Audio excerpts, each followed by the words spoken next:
Hello, hello, hello. Welcome to the show. For those of you that have been on previous episodes, you notice I'm missing something today. C.R. Tallene is not with us. I believe he's at a funeral for a dear friend. So hopefully he will be back with us next week, but no fret. I am here to cover your retirement questions, to talk about the things that you need to do to get safely through retirement. Now, we do have a bank of questions as we normally have. I'll be going through those, but if you've got questions that you would like to have answered today, please feel free to put those in the chat panel. I will do my best to get to each of those. Before we get started with the questions, though, I thought it might be fun to update everyone on what's going on with retirement risk advisors. If you've been to our website lately, you know that we've just done an update there to hopefully better explain what we do. Our goal is to be the #1 retirement educating platform for the CPAs, and that's really what you're going to find now with our new website.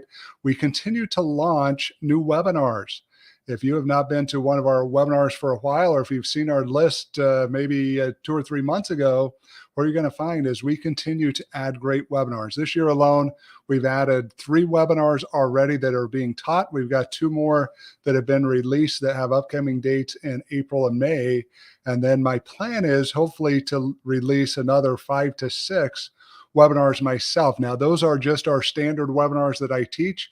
We also have our expert series that we also started this year, where we're bringing in experts from the retirement industry to share information that I may not feel comfortable in teaching, or that is going to be something that I'm not going to spend a lot of time trying to understand because of the uniqueness of the nature of what's being taught there. So what are some of the new webinars that we've released so far this year? We've got our Roth webinar that came out. It's a 1-hour webinar talking about Roth IRAs primarily. I do cover a little bit about Roth 401ks, but it's really to help you better understand how Roths work, the rules associated with Roth IRAs, and things such as backdoor Roth IRAs and mega backdoor Roth contributions into a 401k account. We brought that webinar out. We've got our evolving retirement law class that talks about the challenges, the changes, and your choices. Talks about how we went from an employer-funded retirement back in the 70s to the employee-funded retirement we have today, and how we've done a horrible job of preparing ourselves for over 50% of America, and some of the proposals that are out there to hopefully make it better, and then the choices we have, what we can do to get ourselves in a better position. We also just released a webinar on how to protect your assets during the next crash. It's my belief that we are going to see a correction. In fact, just yesterday or the day before, the bond market flipped, Treasury bonds showing that a recession is on the way, something that for the last 60 years has proven that recessions are heading, that we are going to have a flip in the market. Whether it will hold true because of all the spending and the strange environment we've got currently, I guess we'll see. But many of us believe that a crash is coming. There are strategies out there that can help get you where you need to be. We teach those in that webinar. Our next one that will be coming up in April is called Women, Money, and Power. For those of you females out there that would like a better understanding of what you can do to better prepare yourself for retirement, this course is for you. We go through a lot of information to help you specifically. Unfortunately, when we look at the numbers, most women are less prepared for retirement than the men are out there, and we're trying to change that. We realize that stuff needs to be done and that women should have equal opportunity to get to a safe and secure retirement as men. And so this class is designed to help you do that. We've got another class coming out called The Framework for Your Retirement. That's going to be taught in May, the first class. After that, my next class that I've been working pretty heavily on is going to address long-term care insurance and nursing homes. 2 big things that you need to look at to prepare yourself for those late retirement years if you end up becoming permanently disabled, or what we call having a long-term care event. And then I'm going to do a webinar on the health costs, another big issue that's facing retirees. We'll be having that come out probably in July. And then I'll end up with a couple of webinars on Medicare, going into deeper dive into Medicare or Medigap policies, Medicare Advantage policies, Medicare Part D, trying to help you better understand those as well. So a big onslaught of stuff coming out. Our expert series, we've got a webinar later today on self-directed accounts and using cryptocurrency in a self-directed account. Very excited for that one. We've also recently had a class on premium finance. We've got a bunch of Tom Hegnes classes that we're going to be releasing in this part of our website. So just a lot of good information coming out. We're doing our best. We've released our weekly blog, this event every week. We've got YouTube videos that are coming out separately, as well as our weekly podcast. So if you are looking to get retirement education, again, our goal to become the standard, to become the organization, not only for CPAs, which is who we're focusing on right now, but our goal long-term would be able to provide that information for their clients as well as the general public to help them take advantage of what's needed to get safely through retirement. Now I've given you a good update on what's going on in our life. Let's go ahead and jump into some questions. I know that's what you're here for. Want to better understand what you can do in retirement. And oftentimes what we find is the questions of others not only help us better understand our own retirement, but may spur some questions for ourselves on things that maybe we had not thought about before. The first question here is coming from Stanley. Are there joint retirement accounts my wife and I both can contribute to? One of the issues when we look at retirement accounts is the majority of them, the answer is no. If you look at an IRA, a 401k, these type of traditional retirement accounts, they're going to be individual accounts that you're going to be investing into individually. But there are some products out there that you could do joint. One of those would be an annuity, and we are big fans of the fixed indexed annuity because of the way it's structured and using it as a principal protected product that would help you better structure your retirement than just using bonds. Get a higher rate of return, more secure in the way that that's structured. But if you look at those annuities, they oftentimes can be a joint life product where you and your spouse would be able to contribute into this. And then once you annuitize that, the income would be distributed out based upon both of your lifetimes. Whoever ends up living the longest, the income stream would go out that long. There are some life insurance products now, depending on what you're using it for. Usually, if you're using it as a retirement product, we would recommend that you keep them separate, but there are second to die policies that people often use to help them better deal with estate taxes, asset transfer, those type of things. So outside of there, obviously, you've got some bank accounts, those type of things, so you may be putting a joint name on, but unfortunately, most of the retirement's going to need to be done separately.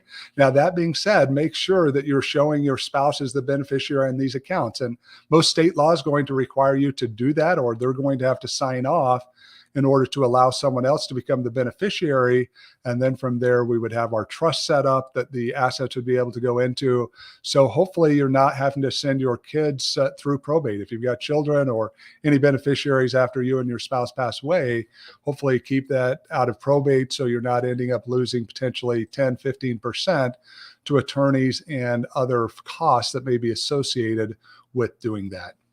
Next question here is from Daisy. Is there a limit to riders that can be added to a policy? And I'm guessing that what she's talking about here is a life insurance policy.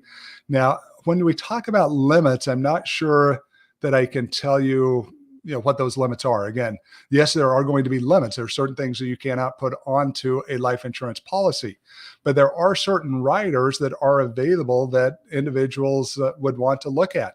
One of those would be an overloan protection rider. This would be a situation where if you are taking loans out of your life insurance policy and the market ends up staying down for a long period of time, the calculations you use to figure out how much you would take out of that policy may not work any longer. And you may be in a situation where that policy would be at risk of lapsing, which if that happens, all of the growth inside of there is going to now become taxable to you in 1 year. It's going to be a tax tragedy. So we don't want that to happen. So when we look at the riders that are available, overloan protection rider, definitely one that I would want to recommend. Another rider that's out there that some people are purchasing, I'm not such a fan of, is a rider for long-term care. Now, that doesn't mean I don't want a chronic illness rider on the policy I'm not paying for. This is where you're getting a free use of your retirement benefits for a long-term care event, but it's not long-term care insurance. A long-term care rider is a life insurance policy with a long-term care insurance policy. Usually that policy is more expensive than if you just bought it outright by yourself. So something you would want to do some homework on if you were going to do that. Now, again, the free chronic illness rider would absolutely recommend. This is where you have the ability, if you end up having a long-term care event, or maybe you've got a situation where you're terminally ill, you would be able to get access to some, if not all those death benefits in advance. So you would not have to wait until you ended up passing away. There are other riders that exist out there that are going to come into play. So I guess, from a limit, it would be, what does the insurance company offer and what can you afford? How many of these that you're going to end up having to pay for are you willing to come out of pocket for to put into place to help you make that insurance policy work the way you want it to and to give you the protections that you're looking for, so that hopefully that will allow you to get safely through retirement using that policy. Next question here from Laurel, age 63. Would the impact be different if my husband and I filed our taxes separately in retirement instead of jointly? I'm glad you asked this question. There's not a lot of details in here, but I hopefully can provide the details to help you. One of the things that we often see with many of the retirement calculations that are there from a tax side is there appears to be a marriage penalty. If we look at it from Social Security thresholds for what you're going to end up paying tax on your Social Security benefits for, there's a marriage penalty. It's much higher for a single individual. Have other situations that are going to come into play that are going to have marriage penalties associated with them. So many times retirees get to this point and say, hey, I don't necessarily want to get divorced just for tax purposes, but can we file separately to be able to take advantage of these higher brackets? And unfortunately, what you're going to find is the answer. My recommendation for you would be no. Don't do that, because especially as we look at Social Security and the way it interacts, if you're filing separately, going to have some much bigger penalties there. One of those is the thresholds for provisional income. That goes down to zero.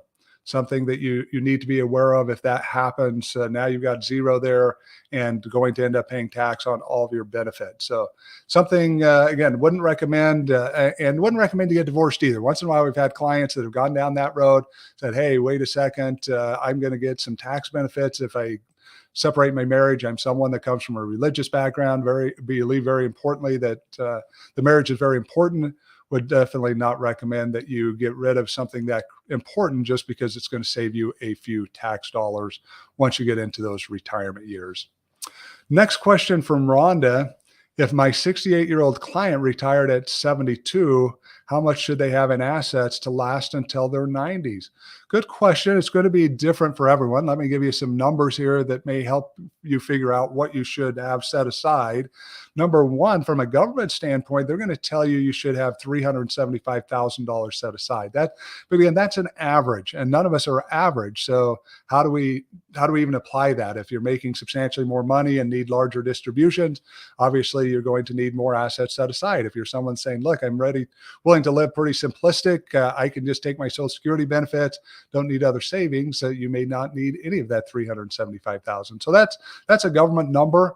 Now, when we look at it, we take a more practical approach. What I would say is you need to figure out what they expect to live off of. What's that going to be? And then it's going to get inflation adjusted. But let's say into their retirement years at age 72, they're going to need $80,000 to live off of each year during those years. Well, then you've got to figure out how much Social Security is going to impact that. How much is available from those Social Security benefits coming in, starting hopefully at age 70 when they got signed up and we're able to start getting those benefits. Is that $30,000? Let's assume that it is. Well, if we're expecting to live off of 80, we've got a $50,000 shortfall. Statistics show us that we need to calculate that to be about 3% of what our asset value is. Now, as you look at the age and you look at the life expectancy, probably going to be very close to that. Obviously, they're waiting a little longer to retire than some people do. So may not have to, when we look at that $50,000 and using a 3% distribution rate, may be able to get a little higher distribution rate there. But that would be the simple process. Say, okay, what's the difference between Social Security and the income I need? Let's take that amount, 3%, and figure out what the assets are. The better one that I would recommend for you, though, is to have a plan put together where you can calculate all of this information. There's software that we use and the certified advisors that we work with use to help us figure out what that amount is based upon inflation, based upon tax rates, based upon income needs, based upon when you take your Social Security, based upon all these things that can affect you during retirement to help you understand if you put principal protected assets into your retirement, how you may get a higher rate. You may not need as large of an asset amount to be able to cover those distributions that you're going to need to pay for your annual income. So that's what I would recommend. Again, hard to give you a set number and say, put $500,000 away, that's going to be enough. And I have no idea how much they're going to spend. I have no idea what assets they have available or could even put aside. All of that's got to be taken into consideration, and that's definitely going to require planning to be able to do that. Patrick's question: does the delayed retirement credit expire after a certain age for Social Security? The simple answer to that is yes. Let me talk a little bit about this for those of you that are on this presentation to make sure you understand how it works.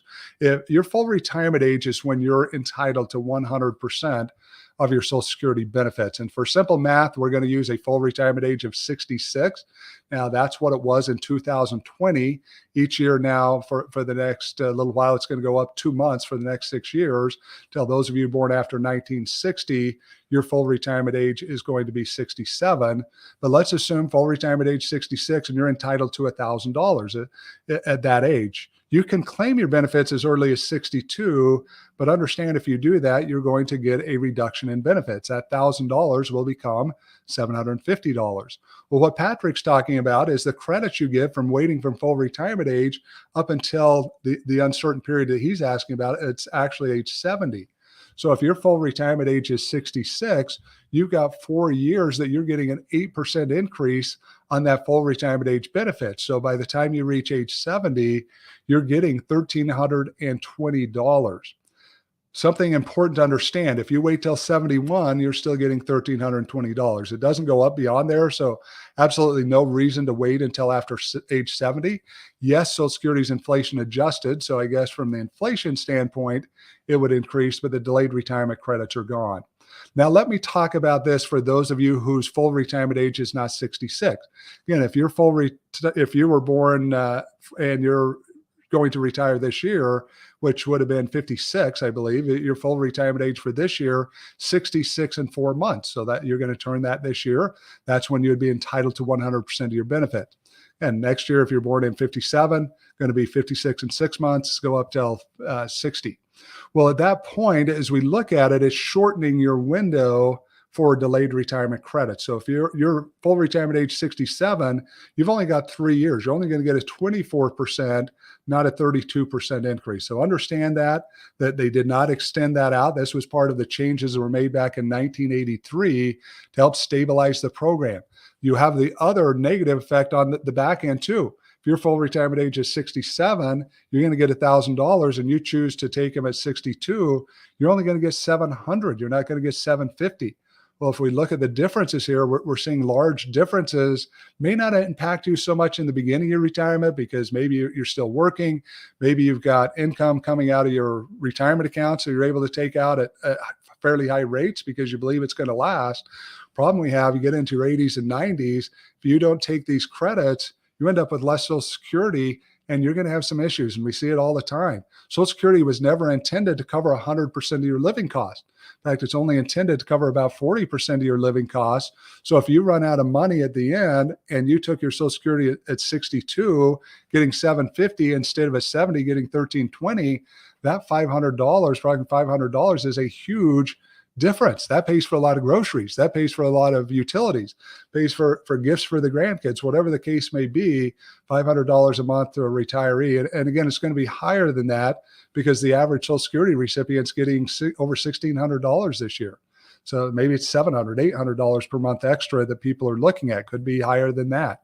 Going to make a big impact. Definitely something that you need to take into consideration. But yeah, 70 is the age that you need to look at and realize that if you're a spouse getting spousal benefits, you're not getting these delayed retirement credits on there. Your spousal benefits going to be based on the full retirement age for living benefits. Now, for survivor benefits, you're going to be entitled to whatever your spouse was getting when they passed away. So if they did wait until age 70, you're going to get that higher benefit, which is why I tell people, even though less than 4% of America does it, majority of people, if they're the highest income earner and are married and expect to live to life expectancy, they should be waiting till age 70. And the difference can be tens, if not hundreds of thousands of dollars. Many times we don't realize what an impact this has on a retirement and what a problem it causes later when we can't change it. I don't see, I see 60-year-olds out working at the various places. I don't see a lot of 80-year-olds. Now, the other day, I was picked up in Florida by an Uber driver who was in his 80s and very good health. Love to get out and talk to people. But for most people, once they get into their 80s and 90s, very hard for them to go back to work and earn money to help supplement that. So look long term. Let's make sure when we plan for retirement, we're planning for the long game and not just for those initial years when we first get into retirement. Next question here is from Anthony. I have the option with my pension to do either lump sum or monthly payments. Would it be wise to take the lump sum? Maybe. Now, I know from a professional, that's a horrible answer. It really doesn't tell us anything, but let me explain why I say maybe. And to do that, let me talk a little bit about pension funds in general. We don't know anything about Anthony's pension fund. It may be substantially different. But when we look at it across the board, 90% of pension plans are underfunded, which means they don't have the money to cover the liabilities that they've already promised. Well, what's going to happen to those? Are they going to be in a position at some point they come into the money to figure this out? Or are we going to have situations where these pension plans run out of money? They were underfunded by a total of about 33%. They were funded 67% because of COVID and because of the way the stock markets performed. Now they're underfunded by about 20%. But again, this is an overall, not an individual plan. So as we look at where that sets and we look at the risks associated with plans that are underfunded, unless something's done to give them the appropriate assets, the general thoughts would be, hey, get the money out, take the lump sum now, get it with an insurance company that's well rated, well backed, been around for 100 years, and let's allow them to use their strength and stability to help us get into a better position. But again, not knowing where you're at, that may not be the right decision. If you've got a pension plan that's got a good COLA increase, another one that you've got to look at is your plan inflation adjusted or isn't it? And it's with a secure company or government agency that you're not going to have any potential issues with in the future, it may be best to keep that. Now, it's going to create taxation of Social Security. It's going to create taxation on the pension benefits, which when we look at our overall retirement planning, we would like to avoid. We would love to get that money out, get it into an IRA, convert it into a Roth, take the tax rate risk off the table, get rid of our provisional income. But it's going to be individual. And I want to talk about reasons why you might choose to keep that. And those would be it, as based upon the structure. Maybe the tax rates going up aren't going to kill your retirement. You're going to be in a good enough position that you say, hey, I'm happy with the income stream I'm getting, not seeing options out there to replace that with annuities or other products that are guaranteed. I'm going to stay where I'm at. Now, that being said, I lived in Puerto Rico for 5 years. And if you know anything about Puerto Rico, their pension plan's in the toilet. And unfortunately, they did something that was meant to help that actually made it worse for the retirees. I was talking to one of my friends the other day about this, and she was telling me the problems it's creating for her. The plan was to sell their energy company, their electrical power grid, at a highly inflated cost and use that money to supplement the pension plan, to fill that gap that was underfunded. Problem was nobody wants to buy an asset that's severely overpriced. And so what happened is they ended up selling it for a fair value and did not have that extra money to secure up those pension plans. So now we've got a pension issue, but now we also have a power issue. And this is where my friend was struggling. She's on Social Security. She doesn't even have a pension, but their electrical rates are going up substantially. In order to be able to pay off the various costs that were associated with buying the power grid and to upgrade it where it needed to be, they're having to invest more money, which somebody's got to pay for. And that's going to be those who are using the power grid, which includes retirees. So now those that are on pensions did not get a more secure pension, but they've got a much higher power bill that's just going to erode their assets much quicker. So again, we've got to be very careful. If you're in Illinois, another area where that pension plan is severely underfunded, I know there's been proposals out there by the government to have the rest of us pay for those. I don't get too excited about that. I wasn't the one that underfunded your pension. I never got any benefits out of it, nor will I get any benefits. So I'm definitely not one that's going to vote to secure your pension plan. That's something you and your state should have been able to handle, not me. But there are provisions out there. And I guess if they pass, some of these will get funded more correctly. So a long answer to somewhat of a short question, but hopefully that helps all of you better understand that it's not as simple as, yeah, I definitely take it, or no, I don't. There's a lot of factors that you need to look at. But in general, from a power of zero planning, from a tax-free, risk-free planning that we do, most people, we would recommend that they take that lump sum, get the money out of, states, local government agencies, companies that aren't skilled at running these plans, and then transfer that money over to an annuity and allow an insurance company to be able to deal with it and get you that same guaranteed income, hopefully in a more secure position. Next question here is from Elizabeth. I have health insurance through work, but could I get dental and vision with Medicare once I turn 65? One thing you need to understand, Elizabeth, about Medicare is it does not offer dental and vision. One of the things that many people complain about Medicare is it doesn't have dental, vision, or hearing. That's not part of traditional Part A and B Medicare. Now, why is that the case? The case for this is when Medicare was brought about back in the 1960s, no insurance company covered any of these costs. It was standard to not include these services as part of your medical insurance. Now, obviously that's changed and health insurance companies have got on board and they've started covering these things, but Medicare itself is not going to cover any of this. You would end up having to buy a Medigap plan or a Medicare Advantage plan to be able to get this additional coverage. So I wouldn't jump on Medicare for this alone, but there are a number of things you're going to want to look at. Make sure that your health insurance interacts the way you think it's going to with Medicare. We have situations where you've had great insurance during your working years, and then you hit age 65, you don't get Medicare. Medicare was supposed to be primary insured. You don't have the insurance. You have a big health event. You're paying what Medicare would have paid before your other insurance steps in. So it becomes a whole different ball game once you reach age 65. And our Foundation for a Secure Retirement class talk extensively about Medicare, how it works, and would recommend to anyone go to that class if you want to better understand the program and the way it's going to interact not only with insurance that you have, but also the benefits that are available and the possible out-of-pocket costs that you're going to have that will be associated with Medicare, depending on how you structure that. Looks like we've got time for one more question. Maybe we get to two, but probably one more question here. This is from Roger. What risk may be worse with large age gaps between spouses? So if we look at this, one of the biggest ones is longevity, obviously, when we look at the amount of time that a retirement plan's got to last. And when we look at this situation, Social Security is obviously going to be one of the biggest, because if the higher income earning spouse that happened to be the oldest person take those benefits at age 62, well, once they pass away, the surviving spouse is going to be entitled to whatever they were getting when they died. That's a huge gap. I mean, that's a huge issue of dollars that they're going to miss out on that may go for 10, 20, 30 more years, whatever the case may be.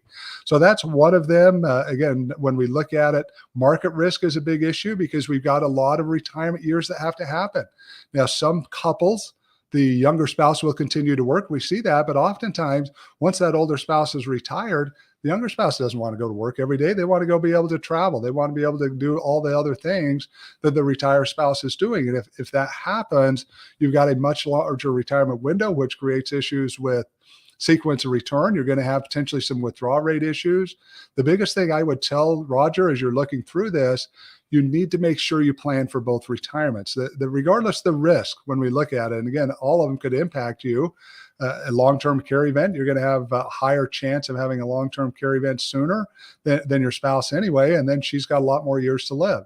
So what we've got to do is make sure we're doing a plan that's going to cover both of our retirements, that we're going to use that younger age and make sure that if we do pass away at even our life expectancy, that younger spouse that's 13 years younger than you is going to have money to be able to get them through their retirement, to be able to live their lives. And I tell you, men, we've got to do better. Another thing that I often hear men get concerned about, and it's just frustrating, to be honest with you. Maybe they've been the higher earner and they think that, and know they're going to pass away before their spouse does.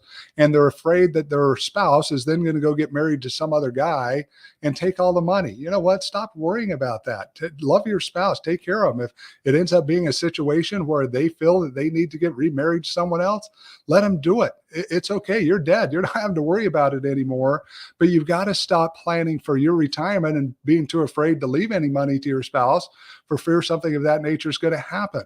If you loved her enough to marry her, love her enough to take care of her retirement. Don't be trying to control things from the grave or trying to do things that are going to hurt them after you've been married to them in many situations 20, 30, 40 years, and they've been a great asset to you and helped you have a much better life. So something I definitely warn you to be aware of there is to just do the planning. be man enough and responsible enough to take care of not only yourself while you're alive, but any loved ones that you're leaving behind, that the finances and resources you have available would be able to help them. That is the time we have. Thank you for being with me today. I don't see any questions from those of you that have been with me today, but glad you're here. Hopefully we've shared something with you today that will help you as you try to get through the longest self-imposed period of unemployment most of you are going to have. It's what we call retirement.